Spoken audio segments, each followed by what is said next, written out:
പരിശുദ്ധാത്മാവേ എന്നിൽ വന്നു നിറയണമേ. പരിശുദ്ധാത്മാവേ കൃപ ചൊരിയണമേ. പരിശുദ്ധാത്മാവേ ശക്തി പകരണമേ. പരിശുദ്ധാത്മാവേ കൃപ ചൊരിയണമേ. പരിശുദ്ധാത്മാവേ ശക്തി പകരണമേ. പരിശുദ്ധ പരമദിവ്യ കാരുണ്യ നാഥനായ ഈശോയ്ക്ക് ആരാധനയും സ്തുതിയും പുകഴ്ചയും ഉണ്ടായിരിക്കട്ടെ. നിത്യസ്തുതിക്ക് യോഗ്യനായ പരിശുദ്ധ പരമദിവ്യ കാരുണ്യ നാഥനായ ഈശോയ്ക്ക് ആരാധനയും സ്തുതിയും പുകഴ്ചയും ഉണ്ടായിരിക്കട്ടെ. സ്നേഹത്തോടെ അൾത്താരയിൽ നമ്മുടെ കൂടെ ആയിരിക്കുന്ന പരിശുദ്ധ പരമദിവ്യ കാരുണ്യ നാഥനായ ഈശോയ്ക്ക് ആരാധനയും സ്തുതിയും പുകഴ്ചയും ഉണ്ടായിരിക്കട്ടെ. സ്നേഹനാഥനായ ഈശോയെ, ഈ കൃപയുടെ നിമിഷം നിന്റെ വലിയ കരുണ ഞങ്ങളുടെ മേൽ ചൊരിയുന്ന സമയമാണെന്ന് ഞങ്ങൾ മനസ്സിലാക്കുന്നു. ഈ ഒരു മണിക്കൂറിൽ നിന്റെ കൂടെ ആയിരുന്നു കൊണ്ട് നിന്നെ ആരാധിക്കുവാനും നിന്നെ മഹത്വപ്പെടുത്തുവാനും നിന്റെ സ്നേഹവും കരുണയും അനുഭവിക്കുവാൻ ഞങ്ങളെ യോഗ്യരാക്കിയതിന് ഞങ്ങൾ നന്ദി പറയുന്നു. പൂർണ്ണ ഹൃദയത്തോടെ പൂർണ്ണ മനസ്സോടെ നിന്റെ കരുണയിൽ ആശ്രയിച്ചുകൊണ്ട് നിന്നെ ഞങ്ങൾ ആരാധിക്കുന്നു. കർത്താവേ, ഇത്ര അധികമായി നീ ഞങ്ങളോട് സ്നേഹം കാണിക്കും. ഞങ്ങൾ ഇത്രമാത്രം വിലയുള്ളവരാണ് എന്ന് നീ ഞങ്ങളെ പഠിപ്പിക്കുന്നു. ഞങ്ങളെല്ലാവരും നശിച്ചു പോകാതിരിക്കാനായി നിൻ്റെ വലിയ കരുണ ഞങ്ങളുടെ ജീവിതങ്ങളിലേക്ക് നൽകുന്നു.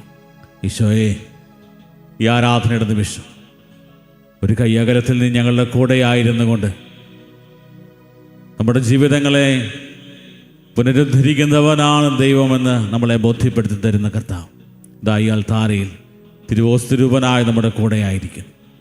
മനസ്സ് തുറന്ന് ദൈവത്തെ ആരാധിക്കും. കൽവരിയിൽ യേശുമിശിഹ നമുക്ക് ഓരോരുത്തർക്കും വേണ്ടി അർപ്പിച്ച വലിയ ബലിയുടെ വലിയ യോഗ്യതയാണ്. ഈശോയുടെ വലിയ സ്നേഹത്തിൻ്റെ യോഗ്യതയാണ്. തിരുരക്തത്തിൻ്റെ വലിയ യോഗ്യതയാണ്. കർത്താവേ, ഞങ്ങളുടെ ജീവിതങ്ങളെ വിശുദ്ധീകരിക്കണമേ, പൗത്രീകരിക്കണമേ എന്നുള്ള പ്രാർത്ഥിച്ചുകൊണ്ട് നമുക്കൊന്ന് ചേർന്ന് പ്രാർത്ഥിക്കാം. ഈശോയുടെ തിരുഹൃദയത്തിൽ നിന്ന് ഞങ്ങൾക്ക് കാരുണ്യ സ്രോതസ്സായി ഒഴുകിയിറങ്ങിയ തിരുരക്തമേ, തിരുജലമേ, ഞങ്ങളെങ്കിൽ ശരണപ്പെടുന്നു. ഈശോയുടെ തിരുഹൃദയത്തിൽ നിന്ന് ഞങ്ങൾക്ക് കാരുണ്യ സ്രോതസ്സായി ഒഴുകിയിറങ്ങിയ തിരുരക്തമേ, തിരുജലമേ, ഞങ്ങളെങ്കിൽ ശരണപ്പെടുന്നു. ഈശോയുടെ തിരുഹൃദയത്തിൽ നിന്ന് ഞങ്ങൾക്ക് കാരുണ്യ സ്രോതസ്സായി ഒഴുകിയിറങ്ങിയ തിരുരക്തമേ, തിരുജലമേ, ഞങ്ങളെങ്കിൽ ശരണപ്പെടുന്നു. ഈശോയിൽ സ്നേഹമുള്ളവരെ, വിശുദ്ധ ഫൗസ്റ്റീനായി ഈശോ വെളിപ്പെടുത്തി കൊടുത്ത വലിയ സത്യമാണ് ദൈവത്തിൻ്റെ കരുണയിൽ നാം ആശ്രയിക്കുക എന്നുള്ളത്. ദൈവത്തിൻ്റെ കരുണയിൽ ആശ്രയിക്കുന്നവരെ ആരെയും ദൈവം തള്ളിക്കളയുന്നില്ല. ഇതായിരുന്നു വിശുദ്ധ ഫൗസ്റ്റീനായിലൂടെ ഈശോ ലോകത്തിന് വെളിപ്പെടുത്തി കൊടുത്ത ആ വലിയ സത്യം. അത്രമാത്രം സ്നേഹത്തോടെ കാരുണ്യത്തോടെ നമ്മളെ കടാക്ഷിക്കുന്നവനാണ് നമ്മുടെ ദൈവം. 115 സങ്കീർത്തനത്തിൻ്റെ 12-ാമത്തെ വചനം പറയുന്നു, കർത്താവിന് നമ്മെക്കുറിച്ച് വിചാരമുണ്ട്, അവിടുന്ന് നമ്മെ അനുഗ്രഹിക്കും. കർത്താവിന് നമ്മെക്കുറിച്ച് വിചാരമുണ്ട്. നമ്മൾ കടന്നു പോകുന്ന ഓരോ ജീവിത സാഹചര്യങ്ങളെയും മനസ്സിലാക്കി അതിനെ നേരിടുവാനുള്ള ശക്തിയും ബലവും നൽകുന്നവനാണ് നമ്മുടെ ദൈവം. നമ്മുടെ സങ്കടങ്ങളിലും വേദനകളിലും നമ്മളെ ആശ്വസിപ്പിക്കുന്നവനാണ് നമ്മുടെ ദൈവം.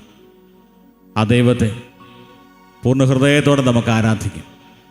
ദൈവത്തിൻ്റെ കരുണയെക്കുറിച്ച് ധ്യാനിക്കുകയും ആ കരുണ നമ്മുടെയൊക്കെ ജീവിതത്തിൽ അനുഭവേദ്യമാകാനായിട്ട് നമ്മൾ പരിശ്രമിക്കുകയും ചെയ്യുമ്പോൾ ദൈവത്തിൻ്റെ കരുണയെ ഏറ്റവും കൂടുതൽ അടുത്തറിയുവാനും മനസ്സിലാക്കുവാനും നമുക്ക് സാധിക്കുന്നത് ദൈവം മനുഷ്യവംശത്തോട് കാണിച്ച വലിയ കരുണയായ യേശു ക്രിസ്തുവിനെ അറിയുക എന്നതിലൂടെയാണ്. ഈശോയെ അറിയുവാനും ഈശോയുടെ മനോഭാവം മനസ്സിലാക്കുവാനും ഈശോയുടെ ചിന്തകളും പ്രവർത്തികളും ഒക്കെ നമ്മുടെ ജീവിതത്തിൻ്റെ ഭാഗമാക്കി നമ്മൾ മാറ്റാൻ തയ്യാറാകുമ്പോൾ നമ്മുടെ ജീവിതത്തിൽ ദൈവം നമ്മുടെ ജീവിതത്തിലേക്ക് നൽകിയ വലിയ മഹാകരുണയെ മനസ്സിലാക്കാനും അനുഭവിക്കാനും നമുക്ക് സാധിക്കും. ലൂക്കായുടെ സുവിശേഷം 7-ാം അധ്യായം അതിൻ്റെ 11-ാമത്തെ തിരുവചനം മുതൽ നമ്മൾ കാണുന്നത് നായിൻ പട്ടണത്തിലെ വിധവയുടെ ഒരു മകനെ ഈശോ പുനർജീവിപ്പിക്കുന്നതാണ്. ഈശോയുടെ പ്രബോധനങ്ങളെല്ലാം കഴിഞ്ഞ് കുറച്ച് വിശ്രമമാകാമെന്നുള്ള ചിന്തയോടുകൂടി ആയിരിക്കണം ഈശോ നായൻ പട്ടണത്തിലേക്ക് കടക്കുക. ആ പട്ടണത്തിലേക്ക് പ്രവേശിക്കുമ്പോഴും ഈശോ കാണുന്നത് ഒരു വിധവയുടെ ഏകമകൻ. ആ വിധവയെ സംബന്ധിച്ചിടത്തോളം അത്രമാത്രം അവളുടെ ജീവിതത്തിൻ്റെ ഭാഗമാണ്. ഒക്കെ ആകപ്പാടെ ഉണ്ടായിരുന്ന ആശ്രയമാലംബം അവൻ്റെ മകനായിരുന്നു. ആ മകൻ മരിച്ചതിനെ ഓർത്ത് വിലപിച്ചുകൊണ്ട് ഒരു വലിയ യാത്രയായിട്ട് ശവസംസ്കാരത്തിൽ പങ്കെടുക്കുന്ന ആ ഒരു വിധവയെ കാണും. ഒത്തിരിയേറെ ആളുകൾ ഈ ഒരു വ്യക്തിയെ ആശ്വസിപ്പിക്കുവാനായിട്ട് കൂടെയുണ്ട്. ഒത്തിരിയേറെ ആളുകൾ വിലപിക്കുന്നവരുണ്ട്. അങ്ങനെയുള്ള ആ ഒരു സാഹചര്യത്തിൽ ഈശോ മുൻപോട്ട് വന്ന് ആ വ്യക്തിയെ ആശ്വസിപ്പിക്കുകയാണ്. വിധവയായ സ്ത്രീയെ ആശ്വസിപ്പിക്കുന്നു. ആരും ഈശോയോട് വന്ന് പറഞ്ഞില്ല, അയ്യോ ഈ മകനെ ഉയർപ്പിക്കണമെന്നോ സൗഖ്യം കൊടുക്കണമെന്നോ ആശ്വസിപ്പിക്കണമെന്നോ ഒന്നും പറഞ്ഞില്ല. ആ വിധവയുടെ സങ്കടം കണ്ട് മുന്നോട്ട് വന്ന് അവളെ സഹായിക്കുകയും ആശ്വസിപ്പിക്കുകയും അവളോട് പറയുന്ന കാര്യം ഇതാണ്: കരയേണ്ട. നമ്മളൊക്കെ നമ്മൾ പാട്ട് പാടി കേട്ട് പതിഞ്ഞ ഒരു പാട്ടുണ്ട്, കരയരുതേ മകനെ മകളെ ഞാൻ നിൻ്റെ കൂടെയുണ്ട്. ഇത് തന്നെയല്ലേ ഈശോ ആ നായിൻ പട്ടണത്തിലെ വിധവയുടെ മകനോട് ചെയ്തത്, ആ അമ്മയെ ആശ്വസിപ്പിച്ചത്. സമൂഹം എന്ത് പറയുമെന്ന് ഓർത്ത് മടിച്ചു നിൽക്കുന്ന ഈശോയെ കാണുന്നില്ല. സങ്കടപ്പെടുന്നവരുടെ സങ്കടം കണ്ട് ആ ഒരു വ്യക്തിയെ ആശ്വസിപ്പിക്കുവാനായി ധൈര്യപൂർവ്വം മുന്നോട്ട് വരുന്ന ഈശോ. സങ്കീർത്തനം 115 നമ്മൾ കണ്ടതുപോലെ ദൈവത്തിന് നമ്മളെക്കുറിച്ച് ഒരു വിചാരമുണ്ട്. അവിടുന്ന് നമ്മെ അനുഗ്രഹിക്കും. സങ്കീർത്തകൻ്റെ അതേ മനോഭാവം അത് ശരിവെക്കുന്ന രീതിയിലുള്ള പ്രവർത്തനമാണ് നമ്മൾ ലൂക്കായുടെ സുവിശേഷം 7-ാം അധ്യായത്തിൽ നമ്മൾ കാണുക. ഒത്തിരിയേറെ ആളുകൾ ശക്തമായി ഇതിനെ എതിർക്കുവാനായിട്ടൊക്കെ നോക്കി നിൽപ്പുണ്ട്. ഈശോയെ എങ്ങനെ പിടികൂടണം, അല്ലെങ്കിൽ ഈശോയെ എങ്ങനെ തകർക്കണമെന്നൊക്കെ ഒത്തിരിയേറെ ആളുകൾ സൂക്ഷ്മമായി വീക്ഷിച്ചുകൊണ്ട് നിൽക്കുന്ന സാഹചര്യത്തിലും വേദനിക്കുന്നവരുടെ വേദന കണ്ട് അവരെ ആശ്വസിപ്പിക്കുവാനായി കടന്നു വരുന്ന ദൈവം അത്ഭുതം ചെയ്യുമ്പോൾ ഒത്തിരിയേറെ ആളുകൾ പറയുന്നുണ്ട്, ഒരു വലിയ പ്രവാചകൻ നമ്മുടെ ഇടയിൽ ഉദയം ചെയ്തിരിക്കുന്നു. കൂടെയുണ്ടായിരുന്ന ജനങ്ങളെ സംബന്ധിച്ചിടത്തോളം അവൻ ചെയ്ത അത്ഭുത പ്രവൃത്തിയെ കണ്ട് അവർ വിസ്മയഭരിതരായി. അതേസമയത്ത് ഈശോയുടെ മനോഭാവം എൻ്റെ മുമ്പിലായിരിക്കുന്ന സങ്കടപ്പെടുന്ന ആളുകളെ എങ്ങനെ ആശ്വസിപ്പിക്കാം, അവരുടെ ജീവിതത്തിലേക്ക് എങ്ങനെ പ്രത്യാശ കൊണ്ടുവരാം, അതായിരുന്നു ഈശോയുടെ ഏറ്റവും വലിയ മനോഭാവം. വീണ്ടും നമ്മൾ ആ ഒരു അത്ഭുത സംഭവം നമ്മൾ ധ്യാനിച്ചു കഴിഞ്ഞാൽ നമുക്ക് മനസ്സിലാകുന്ന മറ്റൊരു കാര്യം, ഒത്തിരിയേറെ ആളുകൾ ആ ഒരു സ്ത്രീയുടെ കൂടെ അവളുടെ ആ ഒരു സങ്കടത്തിൽ അവളെ ആശ്വസിപ്പിക്കുവാനായി കൂടെയുണ്ടായി. ഒത്തിരിയേറെ ആളുകൾ വിലപിച്ചുകൊണ്ട് അവളുടെ കൂടെ നടന്നു എന്ന് വചനത്തിൽ നമ്മൾ കാണുന്നുണ്ട്. നമ്മുടെ കൂടെ സഹതപിക്കുവാനും നമ്മുടെ ആ സങ്കടങ്ങൾ പങ്കിടുവാനൊക്കെ ഒത്തിരിയേറെ ആളുകൾ വരും. പക്ഷേ ആർക്കും ചെയ്യാൻ പറ്റുന്നതിനേക്കാളും ഉപരിയായ വലിയ കാര്യങ്ങൾ ചെയ്യുവാൻ ദൈവത്തിന് സാധ്യമാണ് എന്ന് നമ്മളെ പഠിപ്പിച്ചു തരുന്ന ഒരു വചനഭാഗം കൂടിയാണ്. കരുണയുള്ള കർത്താവ് ഇത്രമാത്രം വലിയ ആത്മാർത്ഥതയോടെ, അല്ലെങ്കിൽ ആ വലിയ സ്നേഹത്തോടെ, കരുണയോടെ നമ്മുടെയൊക്കെ ജീവിതങ്ങൾ, നമ്മുടെ സങ്കടങ്ങളിലും നമ്മുടെ വേദനകളിലും നമ്മളെ ഭാരപ്പെടുത്തുന്ന അവസ്ഥകളിൽ നമ്മളെ സഹായിക്കാനായിട്ട് മുന്നോട്ട് വരും. പ്രിയപ്പെട്ടവരെ, ജീവിതത്തിൽ വലിയ നിരാശയിലേക്ക് പോയ ആളുകളോട് വചനം നമ്മളെ വീണ്ടും വീണ്ടും ഓർമ്മപ്പെടുത്തുന്ന കാര്യം, നിൻ്റെ നിരാശകൾക്ക് വിരാമം വിട്ടുകൊണ്ട് നീ പ്രത്യാശയിലേക്ക് കടന്നു വരിക. കാരണം നിന്നെ സഹായിക്കുവാൻ നിൻ്റെ ദൈവം ഇതാ നിൻ്റെ കൂടെയുണ്ട്. പ്രിയപ്പെട്ടവരെ, ഈ ഒരു വലിയ ബോധ്യം നമ്മുടെ ജീവിതത്തിലേക്ക് നമ്മൾ സ്വീകരിച്ചു കഴിഞ്ഞാൽ ദൈവം നമ്മുടെ ജീവിതത്തിൽ ഒരുക്കി വച്ചിരിക്കുന്ന വലിയ കാരുണ്യം അനുഭവിക്കാൻ പറ്റും.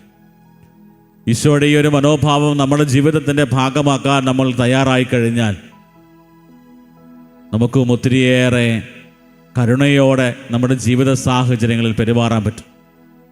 നമ്മുടെ കൂടെ നമ്മുടെ ചുറ്റും നോക്കിക്കഴിഞ്ഞാൽ ഒത്തിരിയേറെ ആളുകൾ സങ്കടപ്പെടുന്നവരുണ്ട്, വേദനിക്കുന്നവരുണ്ട്, ഭാരപ്പെടുന്നവരുണ്ട്. പരസ്പരം സ്നേഹമില്ലാത്തതിൻ്റെ പേരിൽ മാനസികമായും ആത്മീയമായും ഒക്കെ ഒത്തിരിയേറെ കഷ്ടതകൾ അനുഭവിക്കുന്നവരുണ്ട്. ചുറ്റും നോക്കിക്കഴിഞ്ഞാൽ ആശ്വാസം നൽകുവാൻ ഒത്തിരിയേറെ ആളുകൾ കാത്തു നിൽപ്പുണ്ട്. ആശ്വാസം ഏറ്റുവാങ്ങുവാൻ നമ്മുടെ കുടുംബങ്ങളിൽ തന്നെ ചിലപ്പോൾ അത് ജീവിത പങ്കാളിയാകാൻ പറ്റും, മക്കളാകാൻ പറ്റും, മാതാപിതാക്കളാകാം. അവരോടൊക്കെ കരുണയോടെ പെരുമാറണമെന്നുണ്ടെങ്കിൽ, അപ്രകാരം നമ്മുടെ ജീവിതത്തെ ക്രമീകരിക്കണമെങ്കിൽ ഈശോയെ ഏറ്റവും അടുത്ത് അറിയാനും അനുഭവിക്കാനും നമുക്ക് സാധിക്കണം. വചനത്തിലൂടെ നമ്മൾ കണ്ടുമുട്ടുന്ന ഈശോയെ നമ്മുടെ ഹൃദയത്തിൻ്റെ കോണിൽ പ്രതിഷ്ഠിച്ച് കഴിഞ്ഞാൽ, പ്രഥമസ്ഥാനീയനായി നമ്മൾ പ്രതിഷ്ഠിച്ച് കഴിഞ്ഞാൽ, അവിടെ ഈശോയുടെ ആ ഒരു വലിയ മനോഭാവം നമ്മളിൽ നിറയും. അങ്ങനെ നിറഞ്ഞു കഴിഞ്ഞാൽ പൗലോസ്ലീഹ പറഞ്ഞതുപോലെ, ഇനി ഞാനല്ല ക്രിസ്തുവാണ് എന്നിൽ ജീവിക്കുന്നത് എന്ന് പറയാൻ പറ്റും. നമ്മുടെയൊക്കെ ജീവിതങ്ങളിലും അപ്രകാരം നമ്മുടെ ജീവിതങ്ങൾ ആയിത്തീരുവാൻ, ഇനി ഞാനല്ല, എൻ്റെ സ്വാർത്ഥ താല്പര്യങ്ങളല്ല, മറിച്ച് എന്നിൽ വസിക്കുന്ന ക്രിസ്തുവാണ് ജീവിക്കുന്നത്. പ്രകാരം നമ്മുടെ ജീവിതങ്ങളെ ക്രമപ്പെടുത്തുവാനായിട്ടുള്ള കൃപയ്ക്ക് വേണ്ടി ആഗ്രഹിച്ച് പ്രാർത്ഥിക്കാം. ദിവികാരുണ്യനാഥൻ്റെ ആശീർവാദം സ്വീകരിക്കുവാനായിട്ടൊരുങ്ങുന്ന സമയം നമ്മുടെ എല്ലാ പ്രാർത്ഥനകളും നിയോഗങ്ങളും വ്യക്തിപരമായ ആവശ്യങ്ങളും കുടുംബത്തിൻ്റെ ആവശ്യങ്ങളും എല്ലാം ദൈവസന്നിധിയിൽ സമർപ്പിക്കും. താവേ, നിൻ്റെ കരുണയിൽ ഞങ്ങൾ പൂർണ്ണമായും ആശ്രയിക്കുന്നു. ഞങ്ങളുടെ കുടുംബങ്ങളിലേക്ക് നിൻ്റെ വലിയ കരുണയൊഴുക്കണമേ. ഞങ്ങളുടെ വ്യക്തിജീവിതങ്ങളിലേക്ക് മനസ്സാന്തരപ്പെടാതെ നിന്നെ അറിയുവാൻ വിസമ്മതിക്കുന്ന ഞങ്ങളുടെ എല്ലാ ജീവിത മേഖലകളിലേക്കും നിൻ്റെ കരുണ നിറച്ച് വിശുദ്ധീകരിക്കണമേ എന്ന് പ്രാർത്ഥിക്കുന്നു. കർത്താവ്, നിന്നെ ആഴത്തിൽ മനസ്സിലാക്കുവാനും നിൻ്റെ സ്നേഹം അനുഭവിച്ച് നിൻ്റെ കാരുണ്യത്തിൽ ആശ്രയം പ്രാപിക്കുവാൻ കർത്താവ് ഞങ്ങളെ ഒരുക്കണമേ എന്ന് നിമിഷം പ്രാർത്ഥിക്കുന്നു. കർത്താവ്, രോഗികളായിട്ടുള്ളവരെയും ഒത്തിരിയേറെ ശാരീരികവും മാനസികമായ കഷ്ടതകളിലൂടെ കടന്നു പോകുന്നവരെ പ്രത്യേകം സമർപ്പിക്കുന്നു. ജോലി മേഖലകളെയും സാമ്പത്തികമായ ഒത്തിരിയേറെ പരാധീനതകളിലൂടെയും സാമ്പത്തിക കടബാധ്യതകളിലൊക്കെ ആയിരിക്കുന്നവരെല്ലാം കർത്താവെ നിൻ്റെ മുമ്പിൽ സമർപ്പിക്കുന്നു. യാത്ര ചെയ്യുന്നവരെയും വിദേശ രാജ്യങ്ങളിൽ ജോലിക്കായിട്ട് പോകാനായിട്ട് ആഗ്രഹിച്ചുകൊണ്ട് ജീവിതത്തെ ക്രമപ്പെടുത്തുന്ന എല്ലാവരെയും സമർപ്പിച്ച് പ്രാർത്ഥിക്കുന്നു. ഈശോയെ, ലോകത്തിൻ്റെ വിവിധ ഭാഗങ്ങളിലിരുന്ന് നിൻ്റെ കരുണയ്ക്ക് വേണ്ടി പ്രാർത്ഥിക്കുന്ന ഈ ശുശ്രൂഷയിൽ പങ്കെടുത്ത് നിൻ്റെ കരുണയ്ക്ക് വേണ്ടി പ്രാർത്ഥിക്കുന്ന എല്ലാവരുടെയും നിയോഗങ്ങൾ സമർപ്പിക്കും. അവൻ നിൻ്റെ മുമ്പിലായിരുന്നു കൊണ്ട് നിൻ്റെ കരുണയ്ക്ക് വേണ്ടി പ്രാർത്ഥിച്ചുകൊണ്ട് നിൻ്റെ മുമ്പിലായിരിക്കും നിൻ്റെ ദൈവജനത്തെ അനുഗ്രഹിക്കണമേ എന്ന് പ്രാർത്ഥിക്കുന്നു. ഈ ആലയത്തെയും ഈ ആലയത്തിലെ എല്ലാ ശുശ്രൂഷകളെയും ഇപ്പോൾ നടന്നുകൊണ്ടിരിക്കുന്ന കുടുംബ വിശുദ്ധീകരണ ധ്യാനത്തെയും അതിൽ പങ്കെടുക്കുന്ന എല്ലാവരെയും സമർത്ഥമായിട്ട് അനുഗ്രഹിക്കണമേ. നിൻ്റെ കരുണയാൽ അവരുടെ ജീവിതങ്ങൾ സമ്പുഷ്ടമാക്കണമേ എന്ന് പ്രാർത്ഥിക്കുന്നു. നമ്മുടെ എല്ലാ നിയോഗങ്ങളും പ്രാർത്ഥനകളും കർത്താവിൻ്റെ സന്നിധിയിൽ സമർപ്പിച്ച്, കർത്താവെ ഞാനങ്ങിൽ ശരണപ്പെടുമെന്നുള്ള പ്രാർത്ഥനയോടെ താഴ്ന്ന സ്വരത്തിൽ ദൈവത്തെ സ്തുതിച്ചുകൊണ്ട് കർത്താവിൻ്റെ ആശീർവാദം നമുക്കിപ്പോൾ സ്വീകരിക്കാം.